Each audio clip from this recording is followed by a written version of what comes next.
কোনো এক জঙ্গলে পাশাপাশি দুটি গাছ ছিল।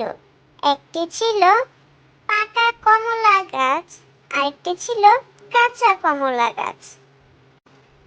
পাকা কমলা গাছটা ছিল অনেক অহংকারী। সে সব সময় কাঁচা কমলা গাছটাকে কথা শোনাতো। কত কথা যে বলে ও ছোট করত, অনেক অপমান করত। এই শহরে আমি একমাত্র ফল, যে কিনা মাথা উঁচু করে সৌন্দর্য নিয়ে দাঁড়িয়ে আছি। আমার মধ্যে এত সৌন্দর্য আর কারো আছে নাকি? আমার কাছ থেকে যে একটা সুঘ্রাণ বের হয়, এমন ঘ্রাণ কারো কাছ থেকে বের হয় নাকি? তুমি একটু আগে পেকেছো, তাই তুমি তোমার সৌন্দর্য নিয়ে আছো। আমি একটু পরে পাকবো, তাই বলে তুমি আমাকে কথা শোনাচ্ছ। এটা কিন্তু ঠিক করছো না। ওই হয়েছে হয়েছে, আমি কি কারোর নাম নিয়েছি? তোমার গায়ে এত জ্বালা পড়ে কেন? কোনো কথা বলতে গেলেই তোমার ফোঁসা পড়ে যায়। তুমি এমন কেন? শুধু পায়ে পা নিয়ে ঝগড়া করো। এখানে তো আমি আর তুমি ছাড়া আর কেউ নেই, তাই তুমি কিছু বললে তো আমাকেই বলবে। তাই আমি তোমার কথায় জবাব দিয়েছি। এমন কি ভুল করেছি? আমার রূপের প্রশংসা সবাই করে। আমি যে রূপবতী, আমি যে সুন্দরী, আমার যে একটা সুন্দর কালার আছে, এটা সবাই জানে। এমন সুন্দর কালার আর কারো আছে নাকি? থাকলে না তাদেরকে বলতো। আমার সৌন্দর্য দেখে না অনেকে হিংসায় জ্বলে পুড়ে মরে, কিন্তু আমি যে আমি হলাম পাকা, তুমি হলে কাঁচা। বুঝলে কমলা? কাঁচা কমলা আমার সাথে ঝগড়া কর। শোনো পাকা কমলা, রূপ নিয়ে এত অহংকার করা ভালো না। কিছুদিন আগেও তুমি আমারই মতো ছিলে, আর কিছুদিন পর আমি তোমারই মতো হয়ে যাব। রূপ নিয়ে এত অহংকার করা মোটেও ঠিক না। আমি সেটা কখনই করি না, আর তুমিও সেটা করো না। এই কাঁচা কমলা, শোনো শোনো, তুমি কি জানো আমার ফল খেতে কত মিষ্টি, আর তোমারটা অনেক টক? তুমি জানো সেটা? তাহলে আমার অহংকার হবে না কার হবে বলো? এই শহরে আমার কদর সবচেয়ে বেশি। তুমি কি সেটা জানো কাঁচা কমলা? আর কথা বলো না, চুপ করে থাকো। অনেক কথা তুমি শোনাও, একটু চুপ করে থাকলে কি হয়? তারপর এক টুনি পাখি মনের অজান্তে সে ঘুরতে থাকলো। ঘুরতে ঘুরতে তার পাকা কমলাটাই পছন্দ হলো। সে পাকা কমলাটার উপর বসলো আর পটি করে দিল। কে রে আমার ডালে বসেছে? কে? আর কেমন একটা দুর্গন্ধ বের হচ্ছে? কি হয়েছে এখানে আমার মাথার উপর? কে বসলো আমার ডালে? কথা বলছে না কেন? আর এমন একটা ময়লা দুর্গন্ধ বের হচ্ছে কেন? কি পড়েছে আমার মাথায়? কি করেছে, হ্যাঁ? কি করেছে? কেন এমন গন্ধ বের হচ্ছে? What to? আমি টুনি গো, টুনি। আমি টুনি, তোমার ডালে বসেছি। আমি যাবার পথে তোমার ডালে বসে একটু বিশ্রাম নিচ্ছিলাম, হঠাৎ আমি পটি করে দিয়েছি।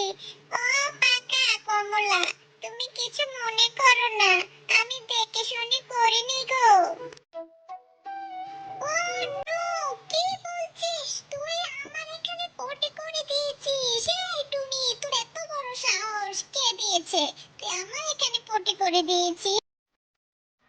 ও পাকা কমলা, তুমি রাগ করো না। বৃষ্টি এসে সবকিছু পরিষ্কার করে দিয়ে যাবে। তুমি রাগ করো না গো, আমি দেখে শুনে পটি করিনি। করিনি তো। ও বুঝতে পারছি বুঝতে পারছি, এগুলো কাঁচা কমলার ষড়যন্ত্র। কাঁচা কমলাই তোকে শিখিয়ে দিয়েছে তাই না? হ্যাঁ, কতদিন হয় গোসল করিস না, আর তুই কি খাস? তোর পটিতে এত দুর্গন্ধ কেন বের হয়? তুই আমার সৌন্দর্য নষ্ট করে দিলি। এই টুনি, তুই কি করলি? তুই যা না, যা এখান থেকে। এই পাকা কমলা, তুমি সবসময় আমাকে খুঁচিয়ে কথা বলো। আমি মোটেও এসব কাজ করিনি। আর আমি কখনই টুনিকে এসব শিখিয়ে দিইনি। টুনি পাখি উড়ে গেল, আর সে উড়ে গিয়ে আরেকটা টুনি পাখিকে পাঠালো। সে টুনি পাখি এসে রীতিমতো অপমান করে গেল। তোমার এখানে পটি করে দিয়ে গেছে, তোমার আর সৌন্দর্য অহংকার কোথায় গেল? আমি ভুলেও এই ডালে বসবো না, যাই, টাটা।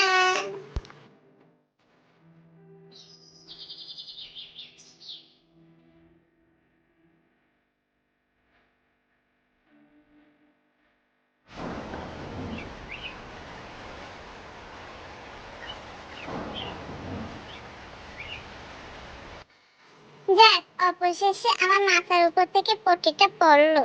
বৃষ্টি এসে আমার মাথার উপর থেকে পটিটা নিয়ে গেল। ধন্যবাদ বৃষ্টি। হ্যাঁ, তোমার মাথার উপর থেকে পটিটা গেছে। হ্যাঁ, এখন তোমাকে অনেক সুন্দর লাগছে, অনেক সুন্দর। এক সপ্তাহ পরে কাঠুরিয়া সেই কমলা গাছের নিচে আসলো, আর সেই কমলাগুলো দেখে মনে মনে ভাবলো, বাহ, সেই দিন মাত্র দেখলাম এই কমলাগুলো এত সুন্দর একটা রং হয়েছে। দেখতে তো বেশ সুন্দরই লাগছে। এগুলো বিক্রি করতে পারবো তো বাজারে নিয়ে? আর গাছটা তো বেশ মোটা তাজা দেখা যায়। তাহলে গাছটা কেটে লাকড়ি বিক্রি করতে পারবো, এদিকে কমলাও বিক্রি করতে পারবো। আমার একসাথে দুইটা কাজ হয়ে গেল। বন্ধু, কাঁচা কমলা, আমাকে বাঁচাও।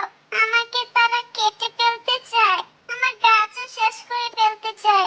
আমার এতদিনের সৌন্দর্য, আমার রূপ লাবণ্য সবকিছু শেষ করে দিতে চায়। বন্ধু, তুমি একটা কিছু করো, আমাকে বাঁচাও বন্ধু, বাঁচাও। আমি তোমাকে কিভাবে বাঁচাবো বলো? এটাই তো প্রকৃতির নিয়ম। আজ তুমি চলে যাবে, কাল আমাকে চলে যেতে হবে। সব সময় রূপ লাবণ্য নিয়ে অহংকার করেছো, আমাকে ছোট করে অনেক কথা শুনিয়েছো। দেখলে আজকে তোমার পাশে কেউ নেই।